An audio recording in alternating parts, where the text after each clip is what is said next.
Good evening, everyone. Thank you for coming out tonight. Great turnout. I'm Ben Feldmeyer, for those of you who don't know me. This evening, we've got a lot of information to get through. There will be times that I talk very fast to get through the information. In dress rehearsal, Gretchen told me a couple times, you need to slow down. You're talking too fast. And I said, I have too much information to get through. And when we got to the end, she looked at me and said, now I understand why you were talking faster earlier. Okay? We're actually going to go through a case study tonight, and I'm not going to give you one number tonight. How does that sound? Okay? Tonight is purely conceptual. So for the engineers in the room, I'm sorry. For everybody else in the room, thumbs up. Okay? As we get kicked off, I have to thank my wife Gretchen for putting all this together. You guys who know us, she runs our household the same way. Okay? I'm a very lucky guy, and Tuesday was our 36th wedding anniversary. So happy anniversary, Gretchen. In addition to that, I want to thank Alyssa and Derek, wherever they are. Okay, stand out and be recognized, right? We looked and looked, asking all of our vendors, and everybody says, does anybody have a program that covers what it is that we want to cover? And the answer was no. And I said, all right, I'll write it. So I wrote tonight's entire program, and Alyssa brought it to life. And everybody else, Derek and Gretchen, gave comments and said, I think it could be a little bit better this way. The other thing I want to do is I want to recognize the rest of my team. For those of you who don't know everybody, where are they? John's down here, Steve, Kara, Grace, okay? Those of you who do business with us, you call in, you don't need to talk to Ben or Derek or Alyssa, just talk to them, they know what's going on, okay? I want to thank our sponsors. Their names are all listed on your table as well. We also have some guests in the room tonight. That would be the American Heart Association, Crayons Classroom, and Dayton Children's Hospital. The Feldmeyer Financial Group supports a lot of organizations here in town. These are three that we reached out to, and they said we would love to participate in this. And we're going to give each of them just a couple of minutes to come up and talk about just them specifically.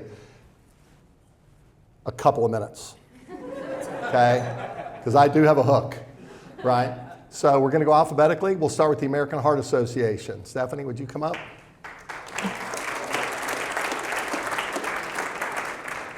So thank you so much, Feldmeyer Financial, for this opportunity. We greatly appreciate it. And I also would like to say that we stole one of your employees, and we love him, so thank you so much for that as well. You may have met him in the back. Wes was helping to share how to do CPR. CPR is incredibly important, but I'll go over all of that in my presentation.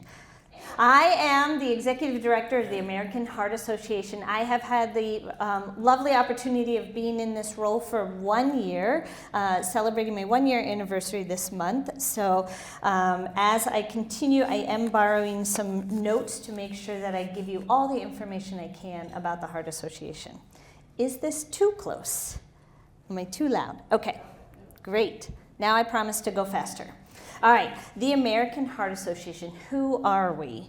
Well, our mission is to be a relentless force of a world of longer, healthier lives. In our second century, where our vision is advancing health and hope for everyone, everywhere. For nearly a century, we've been at the forefront of groundbreaking research, life-saving education, and community-driven initiatives that empower people to live longer, healthier lives. From advocating for heart-healthy policies to funding innovative medical advancements, we're making a real impact every day. But we can't do it alone. It's through the dedication of volunteers, of donors and partners like you, that we continue to create a world of longer, healthier lives, because every heartbeat matters. Okay, there are several ways to give, and I'm going to jump right into it and telling you about this because I did have a conversation with Ben about the American Heart Association and how to get involved. So I could talk your ear off almost as long as Ben about what the Heart Association does in the community. But today, I think I'm just going to do a quick focus on the different ways that you can get involved with the Heart Association. On the picture to your right is a document located, I have that document, I'm reading out loud, that shares the different ways that your dollars give back to the community. And the ways that you're able to give to the community are listed to help support the association. This list is kind of a high level, and I think that Ben's going to dig down deeper into the different things that we can give, ways that you can make a contribution to the Heart Association. So one of the things that I really wanted to highlight was our Cor Vitae Society and our Paul Dudley White Society. Cor Vitae is Latin for Heart of Life. It's the American Heart Association's National Philanthropic Giving Society. Cor Vitae Society represents the heart of generosity, bringing together our annual lifetime and legacy donors into a vibrant tapestry of shared values and impact. Together, these dedicated support fuel the American Heart Association's mission of weaving their commitment into a lasting legacy of hope, innovation, and healthier lives. I'd like to share a little story about our friend Bernice. So Bernice, in 1965, was working as a public school teacher. And her friend had heard about a new company that was going public with their stock and suggested that she invest. Not being a gambler, she purchased $100 of the stock that week. Bernice turned that stock into over $1 million gift to the American Heart Association. And yes, it is ironic that that stock was with McDonald's. We do catch that. But what we appreciate is that Bernice saw an opportunity and then wanted to make sure that that money that she gave back to the community went somewhere that was focusing on heart health. So she decided if McDonald's is doing well, but they're not focusing necessarily on our hearts, I'm going to turn it back to the Heart Association so that they can help focus on heart health and give proper nutrition and education. So thank you to Bernice. And then I just have a quick video to share because May is National Stroke Awareness Month. So as I said, I could go on and on about what the American Heart Association focuses on. And the three big things are heart health, CPR awareness and education, and stroke awareness, knowing the signs and how to act when you see the signs and what to do. So we all know the symptoms, or we've seen the acronym FAST. That's if you see a facial droop, if there's arm numbness, or a speech slur, then T is time to act, call 911.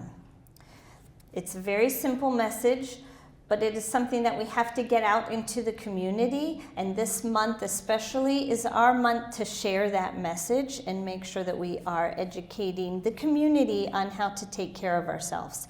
That's why in the back of the room we also have our blood pressure cuffs.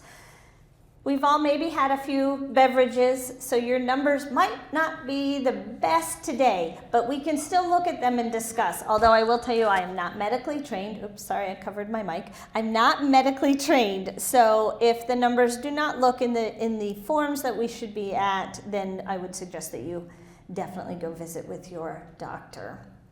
At the American Heart Association, we also want to make sure that one in every home understands and feels confident in performing hands-only CPR. And one of those reasons is that the 9 out of 10 people who go into cardiac arrest occur outside of the hospital. And most of them are within their house. And our loved ones, we panic. We don't know what to do. And we don't feel confident in performing hands-only CPR. So to take that time and practice, you can come back and learn hands-only CPR. And we'll help teach you so that you feel comfortable and confident, and that you become a lifesaver, not a bystander. I have just one quick video, and I think I have to bend down to hit the button. Can you hear that? For my mom, Paulette. Excellent. For my mom, Phineas. For my husband, Helmut, honor someone you love by learning the warning signs of stroke. Stroke can happen to anyone at any age. Be ready to spot a stroke fast. Thank you so much for the opportunity. If you have any questions, we'll be in the back of the room. Have a great day.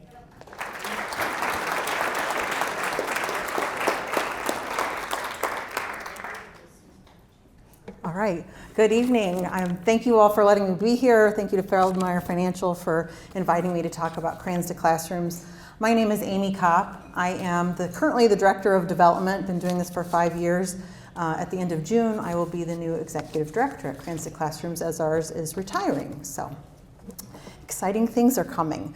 If you haven't heard about Crayons to Classrooms, we are a nonprofit teacher resource center that provides free school supplies to teachers of students in need. So what that really means is we have a retail location without cash registers. And teachers at schools where 60% of the students are on free reduced lunch are eligible to shop with us, get the supplies they need, take it back to the classroom, and so that the students have the supplies they need for learning. The story I like to tell to give an example of what this really means, when we started, one of the teachers shared that they didn't have enough pencils. She's on teacher salary, she's raising her family. She also didn't have a lot of money to buy supplies for the classroom. So the little money she had, she bought pencils. To make sure that each kid got a pencil, she broke them in half. And to me, that's heartbreaking, but it gets worse. She had to decide which student got the eraser. And so we are here to try to eliminate that need. So teachers aren't spending money out of their own pocket to get the supplies. Schools aren't funding that. We provide that. So as you can see on the slide, we're serving 143 schools within the Dayton community. That's greater Miami Valley. When a teacher comes and shops with us, they're taking approximately $769 worth of free supplies, and they can shop with us twice a year. So they could be getting $1,400 worth of supplies. And I shared with many of you this evening, the supplies that they get aren't just pencils and notebooks and crayons. We do everything from health and hygiene, socks, underwear, backpacks, books, STEM, everything you can think of that would be needed within the classroom. So supporting us is really supporting teachers here locally. We serve about 3,700 teachers in a given school year. That's 50,000 students throughout the Miami Valley. And if you look at their impact since opening to the first teacher in 2009, we've given away over $40 million worth of supplies. That's $40 million worth of pencils, notebooks, folders. So it's a big impact. It's a lot of stuff that we're giving away. We pride ourselves in being very efficient. As we get product, we're trying to donate that out, but 94 cents of every dollar given to us goes directly to program and the mission. So you can know when you donate to us, it's going to the cause. Ways to get involved, certainly financial donations go a long way to helping us keep the lights on and serve the 3,700 teachers that we do. But in addition to that, you can get involved by volunteering with us. We have people that run the store when the teachers are shopping. We also have people, Feldmeyer comes and does this every year with us, brings their staff, and they make product that we give to the teachers. So they're cutting out die cuts or making journals or making emotion sliders, and these are hands-on tools that students are going to be using in the end. So volunteering is a fantastic way. You can also host a supply drive or donate to the Feldmeyer supply drive. That'll be happening this year. And then I really encourage you, if you're interested in learning more, come for a tour. Seeing is believing. I can't adequately describe what our store is like or what it is like to see teachers actually shopping and filling their carts to take back to the classroom. So I'm happy to offer tours to anybody that's interested. So thank you so much.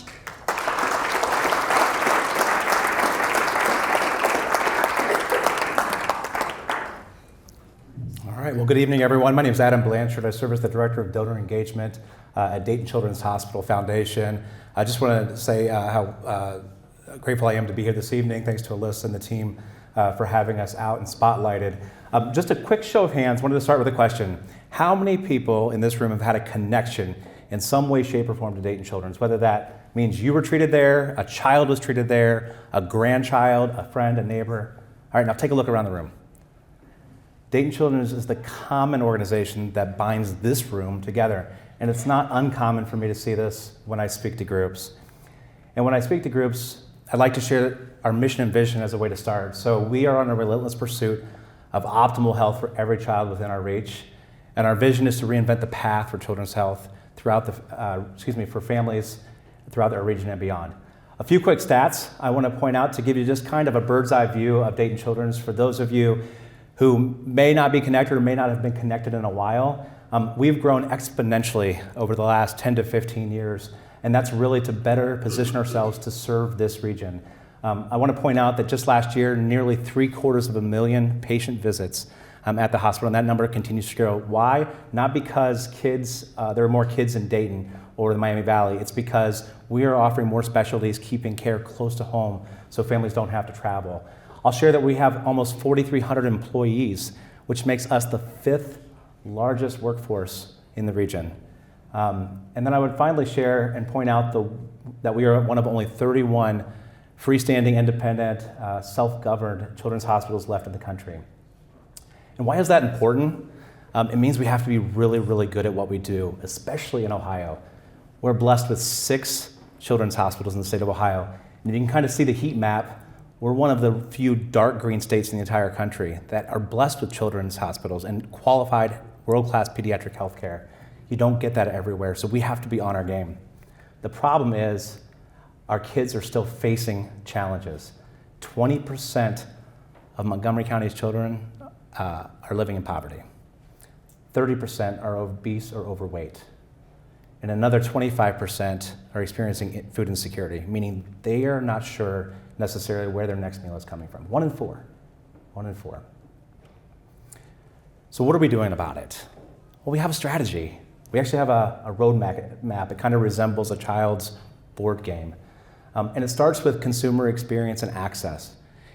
If you were ever told by your pediatrician or your family doctor or an ER doc that your child has to see a pediatric subspecialist, I imagine, as I would as a parent, you'd want to get into the best person and you'd want to get in right away and you'd want to have an exceptional experience. So those are what we're shooting for in those first 2 pillars. And I know this is busy, so the ones I'll focus you on are the last 3. So care innovation, behavioral health, and health equity. And let me kind of break that down a little further. I mentioned I'm part of the foundation. That means I'm a fundraiser. Derek already poked fun at that at our table earlier, but I don't come with my hand out. We try to create partnerships. And we try to create partnerships over the last 6 years around these 3 buckets: advancing care, removing barriers, elevating mental health. Advancing care is really making sure that we're on the cutting edge of technology. We have the best equipment for our families in this region to make sure that their child is taken care of in the way that they should be taken care of. Removing barriers, meaning that if there are barriers to healthcare, if you have transportation issues, you don't have a refrigerator to store your medication in, you can't get an appointment, you're illiterate or need help reading or English as a second language, there are so many ways that we can try to remove these barriers. We're really trying to get out in front of that. And the big one is mental health. If you've been living under a rock, you may not know that we're experiencing the healthcare crisis of a generation. Our kids are dealing with an outsized challenge. Last year, that number, 7,000, is actually 9,300 now from May to May of 24 to May of 25, kids that came to Dayton Children's in need of mental health care. Suicide is the 2nd leading cause of death in the state of Ohio for kids aged 10 to 14. 2nd leading cause of death after accidents. We are dealing with a crisis that is beyond what any of us has ever experienced. and we are really trying to get out in front of it. One of the ways we're going to do that is by co-locating all of our services under one roof. We're going to double our inpatient capacity in the new Mattil Center for Mental Health and Wellness, opening on July 15th. This building is almost done. If you've been by the hospital recently or been on Valley Street, you'll see that beautiful facility coming. And it's not just about the building, it's about what the building can do. We're going to bring all these services in-house to create a continuum of care and eliminate the gaps that exist right now for kids when it comes to mental health. We're also trying to get upstream. The On Our Sleeves movement was started in Columbus in 2018 by Nationwide Children's Hospital. And we adopted it here locally in 2021. And the whole goal behind On Our Sleeves is to teach adult caregivers, meaning parents and grandparents and teachers and coaches and pastors, how to recognize the signs for mental health decline in a child, how to have great conversations, how to probe and recognize those signs sooner so that we can get them care faster. We're investing over $400 million over that 6-year span into the community to really kind of reinforce the infrastructure for children's health. I'm proud to say that over 20% of that has been driven through philanthropy. I know I don't have a lot of time. Ben's already given me the evil eye, so I am done. But if you have any questions at all, obviously, as we talked about at the beginning, we are all connected to Dayton Children's. I'll be around after. So thank you again for having me. Thanks, Adam. Yeah, appreciate it. Appreciate it. Thank you. Okay, let's jump into the deep end, okay? And I promise you, I am going to be moving along pretty quickly here. So here we go. We like to talk about cornerstones in our life. The cornerstones that we focus on are life planning, health planning, legacy, and your financial issues. What I mean by that is that life planning, we want to think about what is it that's actually important to you. Now, we only had 3 groups up here tonight. I know that there are supporters of the Alzheimer's Society in the room tonight. We also support the Dayton Food Bank. We support lots of different organizations in town because something calls out to us about something. So asking, what is that's important to you? And then are there organizations that or causes that are things that you say, I didn't know that there was somebody who could do that. And I think I want to get involved with that. That's my life. My health, I think about what issues are there in my life. Everybody in the room that knows me knows I have heart disease, right? Healthiest guy you're ever going to find with heart disease. Hopefully those are good words. But it started was in my 40s with an irregular heartbeat, and taking care of heart health and understanding how all that works is one of the things that led me to have a passion about helping an organization like the American Heart Association. So the next thing we ask is that these organizations to support these things, where would I find them? Who are they, right? So you find something you want to support, you look for the organization, maybe it's health oriented. But the next thing you might want to think about is your legacy. What legacy do I want to leave? Me, personally, I hope that when I'm gone and people talk about me, they say these words, Ben was generous. That's what calls out to me. I'm generous with lots of different things. I'd also like for them to say, Ben was organized. And I want all of our clients to be organized. So we built a thing called the Legacy Planner. That's a way for you to organize everything so that your family isn't saying, what's going on? Where is this? How does this work? That's part of your legacy, right? What is your legacy going to be? Then let's think about your financial issues. Now, the financial issues, of course, is what everybody thinks that everybody in the financial services business talks about. But I can share with you, it comes down to some really basic math. And it starts out with this one. How much will I spend? Okay? And then we got to say, well, then how much am I going to need? And what's the next question? How much have I got? Well, pretty straightforward stuff, right? So then the next question is how can I use what I have to support me and the causes that I care about? So tonight, we're going to take a look at these 6 different things. That's why I asked you to take a look at the handout before we got started, right? So you can take a glance at that and get an idea of what we're doing. Why do we need to talk about this stuff? Because the government is not going to come to the rescue. Is everybody real clear on that in the room, right? We're aware of that. If you are clients of the Feldmeyer Financial Group, you have seen the Feldmeyer forecast. This is part of our data that we share with our clients regularly. This is our government's budget. They have $5 trillion of revenue and $7 trillion of expenses. We're falling $2 trillion behind every year, and we have a $34 trillion debt that we're adding to. Today, as we are here, right now, they're in Congress arguing about what's going to get cut. They're not asking what's going to get added on to, are they?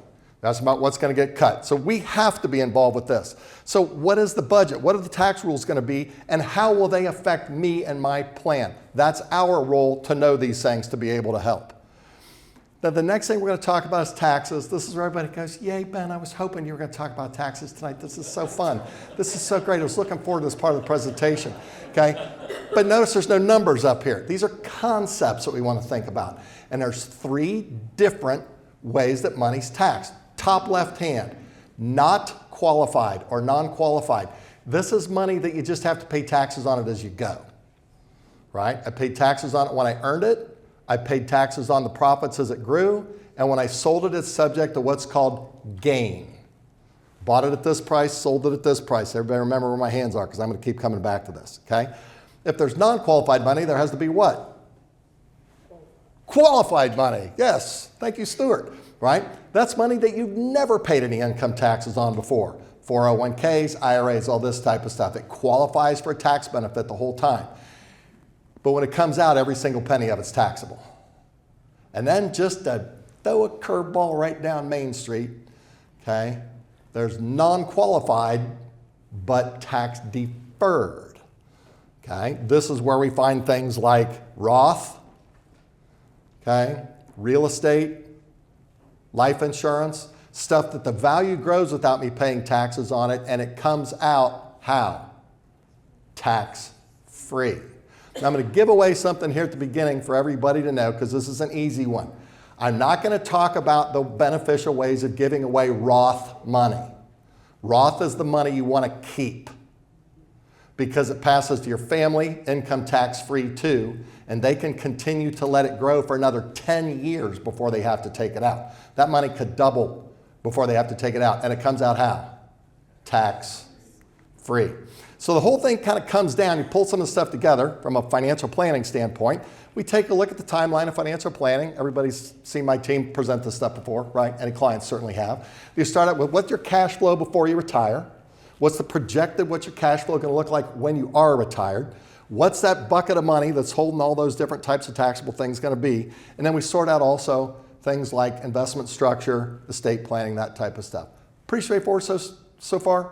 Right? Because we're going to jump into the meat of the presentation right now, okay? But there's one other thing we need to touch on because this is a biggie. How much can I give away every year, Ben? There's a limit on it. And if I go over that limit, I have to start paying taxes on how much I give away, right? Kinda, okay? Because the limit that you can give away is almost $14 million per person. So 2 people in a household, married couple, can give away how much? $28 million. But how much can I give to charity without having to pay any tax? How much you got? Because that actually reduces the amount that's subject to the state tax. Now, interestingly enough, this number in 2008 was only $2 million. When I got started in the business 31 years ago, it was $625,000 per person. They're moving this thing around all over the map, aren't they? Okay? But the Republicans have introduced something called the Death Tax Repeal Act to say, let's just do away with it. Well, what's it going to be, Ben? I don't know. But I know that the government needs more money to fund just basic operations, and they can't continue to let stuff go. They're going to have to come back and take more money at some point in time. So we need to know all this stuff, or at least you need to surround yourself with people who know all this stuff. Cool? All right. Let's meet Fred and Wilma. Does anybody know who Fred and Wilma are? Okay, good. Flintstones, meet the Flintstones. I wrote this myself. I try to lighten it up a little bit as we go. All right, let's meet Fred and Wilma, okay? These are hypothetical people, by the way, just for a disclosure statement. Okay, they're both 70. Those of you who are in the room who are over that number know that things start happening when you get over 70, and I don't mean doctor's visits, right? There's the 70 and a half, then there's 71, then they made it 72, now it's 73, right? Before things start to happen. Their financial overview is that they have a brokerage account, jargon, non-qualified. Everybody's with me on that, right? Okay, that they have appreciated shares of stock that they bought in there. Nice. Okay, they also have IRA accounts, but those are going to be subject to required distribution here in a couple of years, and that can affect IRMA. Who? IRMA. IRMA has to do with how much you pay for parts A and B of your Medicare. So you find out, I'm not going to take this money out until I have to, I'm not going to do this, I'm not going to do that, and all of a sudden, all this stuff starts sneaking up on you, and you say, wait a minute, I got to pay hundreds of dollars more every month for the same thing that last year was a much lower number just because my income was higher, because of this stuff that I had to take out of these accounts, and because I sold some stocks. Everybody go like this. Yep, that's the way that it works, all right? So they've got that issue to deal with. They have Roth accounts, right? Winner. But then they've also got a couple of other things. They've got a rental property that's paid for and fully depreciated, positive cash flow, and they have a paid up second to die life insurance policy. This would be a fun case for the Feldmeier Financial Group to work on. They got lots of stuff going on, but they've got some issues that we want to think about. One of which is they feel like their cash flows just kind of break even. Anybody ever feel like that? Right? It seems like we should have more money coming through the household, right? So they'd like to see, is there a way that we could use our investments to increase our cash flow? They also know that these required distributions are right around the corner, and the capital gains for those appreciated shares. We've got some problems there. Okay, I'm going to introduce a couple of new topics here too. The first of which is called a volatile market. I think everybody's familiar with that if you lived through last month. Woo, that was a roller coaster ride, wasn't it? Because people are telling them, you just hold on to those stocks. You don't have to pay capital gain tax on them. Hold on to them until when? When you die. Because when you die, the cost basis, what you paid for it, I told you I was going to come back to this. Here's the market value. If I sell it, I owe tax on what? The profit. That's the gain. But if I'll just die, the cost basis steps up to the value on the date of death, and there is no tax. Winner. Problem. What's the problem, everybody? Let's start with I have to die, right? The second thing is I don't know that this stock's, I'm hoping it's going to be a long time from now, by the way, and I don't know if I want to hold on to this stock for all this time. Is there a way that I can address getting out from under this whole thing? Ta-da! That's why we're here, okay? And of course, Fred and Wilma are what? Charitably inclined, okay? So let's take a look at a couple of strategies that we might introduce to them just for discussion purposes. Remember, concepts, everybody, concepts.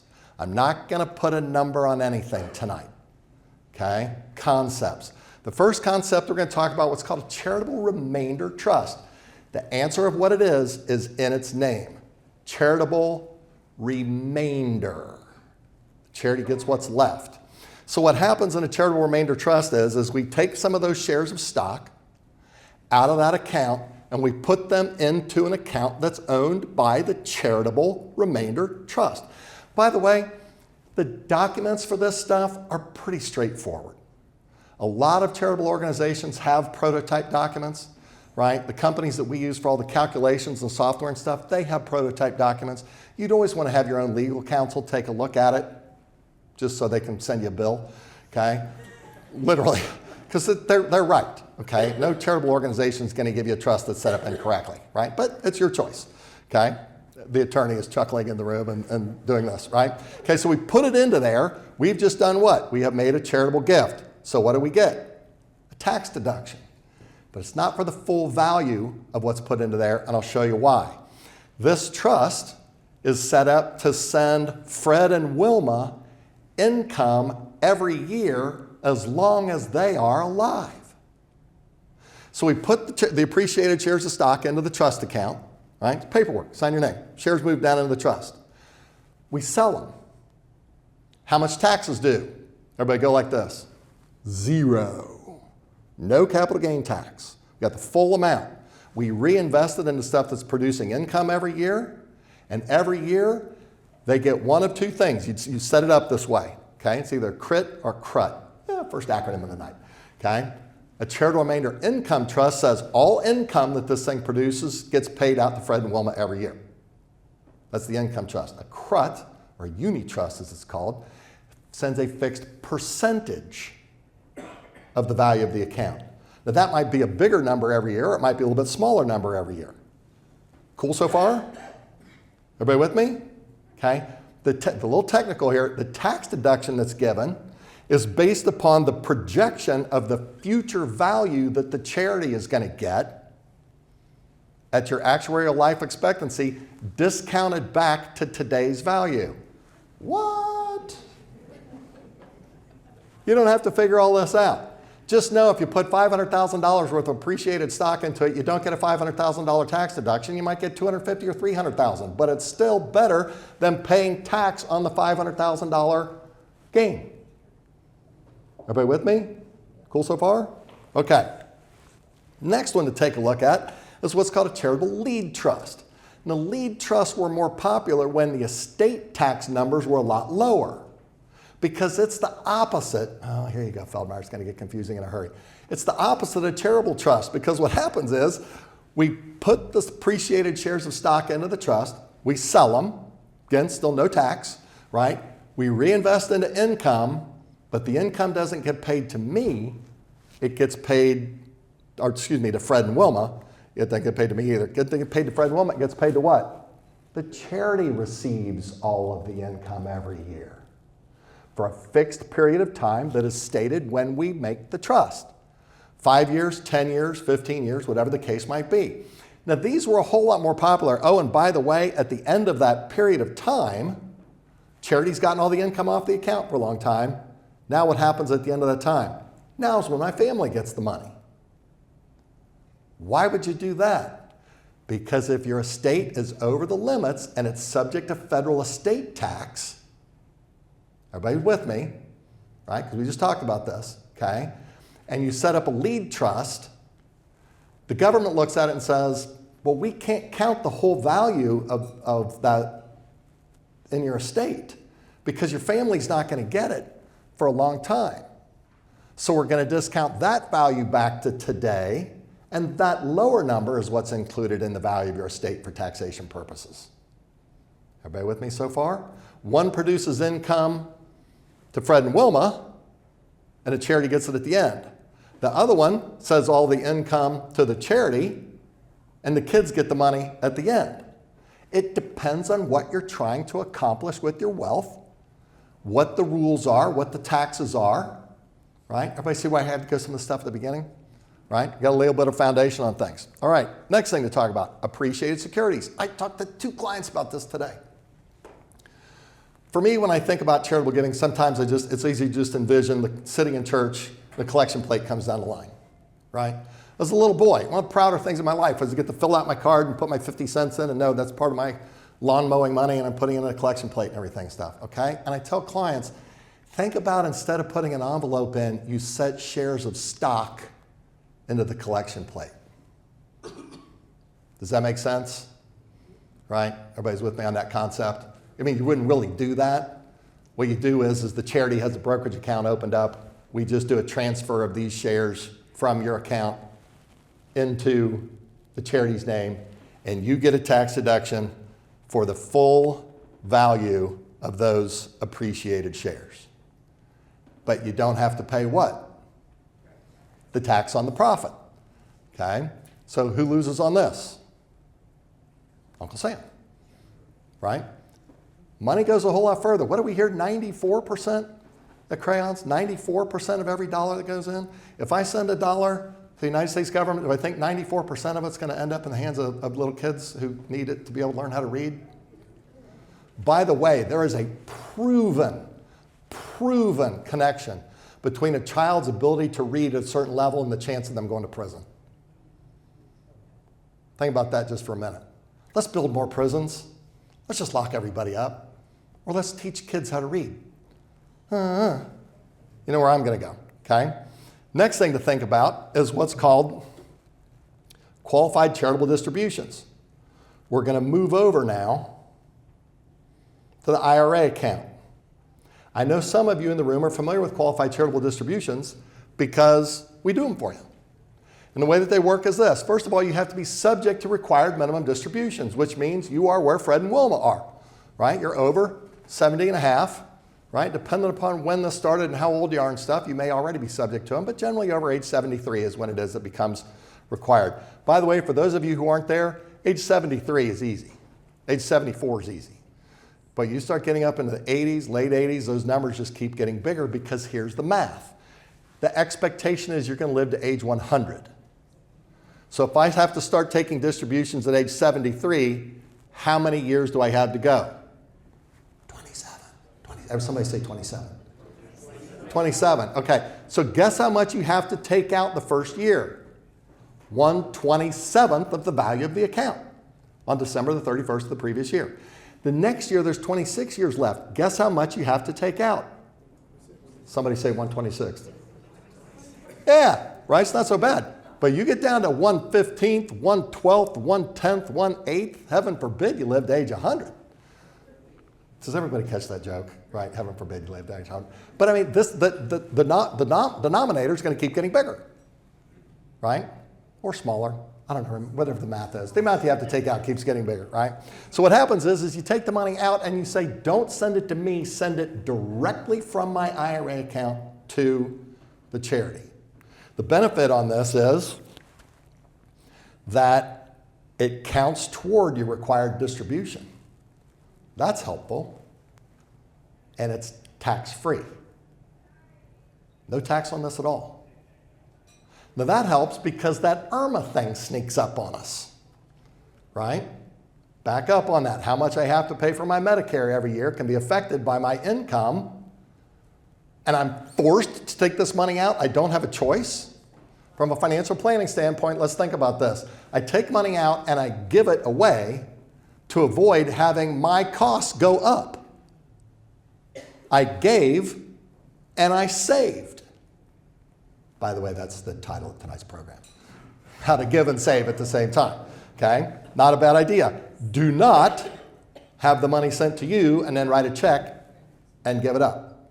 That's a completely different thing. Those donations are subject to standard itemized deductions. Standard deduction, $15,000 per person, $30,000 married filing together. You have to be in excess of that for your charitable gifts to be counted. Or you can just do a qualified charitable distribution and it goes tax-free. Boom, just like that. Not a bad idea. Corporate giving. Gretchen and I do not give any money away. The Feldmeyer Financial Group does.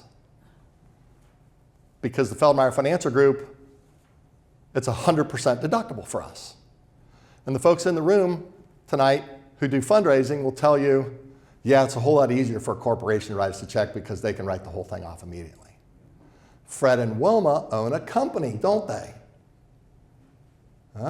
Think back to our data. What do they own? They own a rental property held in an LLC. They own a company. So could they have their LLC make the donation? It's fully depreciated, right? All the tax benefits are written off. Other than Section 179, I'm going into the weeds, okay? Other than Section 179 write-offs, for the most part, this is all going to be 100% taxable. We'll just, if we're going to give a charitable gift, let's do it directly from the company. Not a bad idea. Now we're going to enter the wonderful world of life insurance. And gang, I'm getting ready to blow your mind. Seriously, because this blew Derek and I's minds, and that is something to be said. The first things are the easy ones, okay? Fred and Wilma have a paid-up life insurance policy, so what can they do?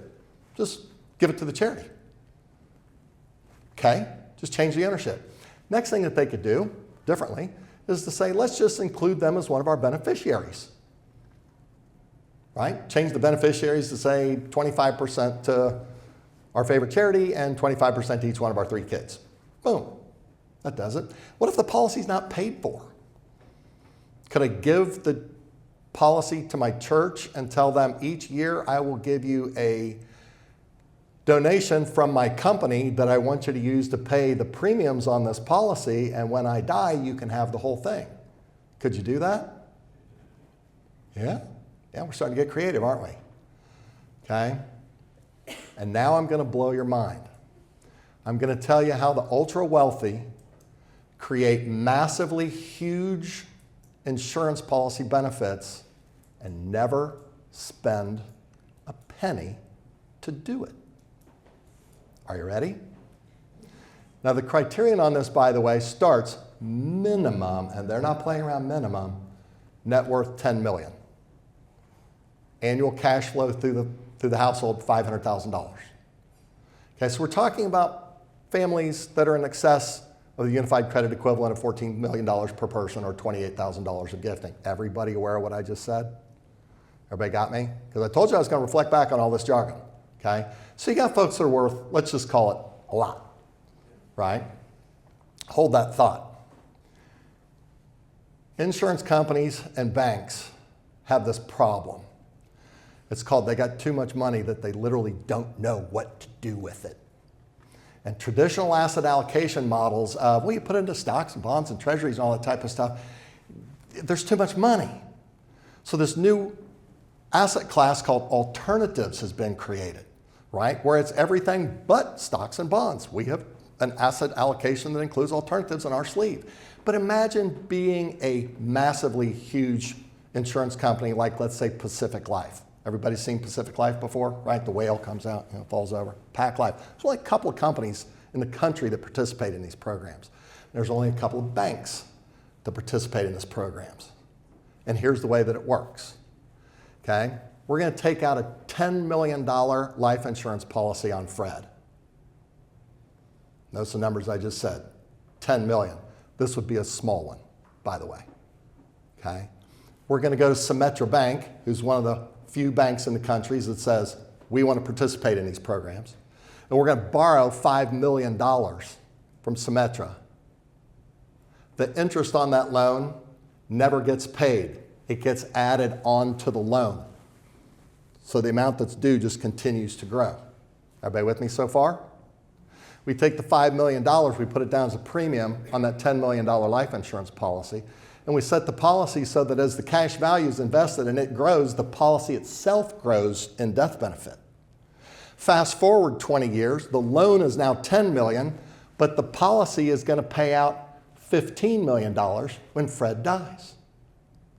Fred dies, Symetra Bank gets paid off, and there's what? $5 million left over. Who gets the $5 million? Whoever they named. It might be there to pay their estate taxes. Remember where they are, 40%, or 28 million, right? Get into a pretty big number pretty quick. It might be to fund a foundation. It might be for their kids. It's their choice. Don't call your State Farm agent and tell them you want to go to PNC Bank and get a loan to buy an insurance policy on yourself. That's not what we're talking about. What I'm sharing with you is that the world of charitable giving is, guys, we're not even scratching the surface tonight. There's at least twice as many approaches than what I covered. The key on this whole thing is finding out which one might make sense for you and seeing how it is that we would apply it. As I wrap up here, a couple of other things I want to share with you. First and foremost, I want you to know how much I appreciate everybody coming out tonight. Okay? We're all surrounded by these things all the time. We all face these things all the time. And sometimes we have a feeling of thinking, I'd like to get involved, I'd like to do something, I just don't know what to do. And that's why we did this program, was to try to help show everybody that there are answers to questions. Because what we've found is this. If you take your wealth and you put it on one axis on a graph, and you take the difficulties or the complexities that you face in your life and put it on the other axes of a graph, it actually works out to look something like this. Now, notice the slope of that line. And let's talk about wealth being really low. Take it back to the origin there. That's origin, that's the right word, isn't it? Right, Craig? Take it all the way back there. When I don't have any money, life can be very difficult. Most of us in the room have experienced that, okay? And we learn that as our wealth gets bigger, and we move out on that chart, the complexities just, they come down, right? Just pay the bills. There's plenty of money in the account. It's fine. You don't have to worry about when the money's going to come in. And our hope is that our lives just stay on that track. No matter how much money I have, things just stay simple. But it doesn't work that way. Because what happens is we actually cross over this level of wealth where it starts getting complicated again.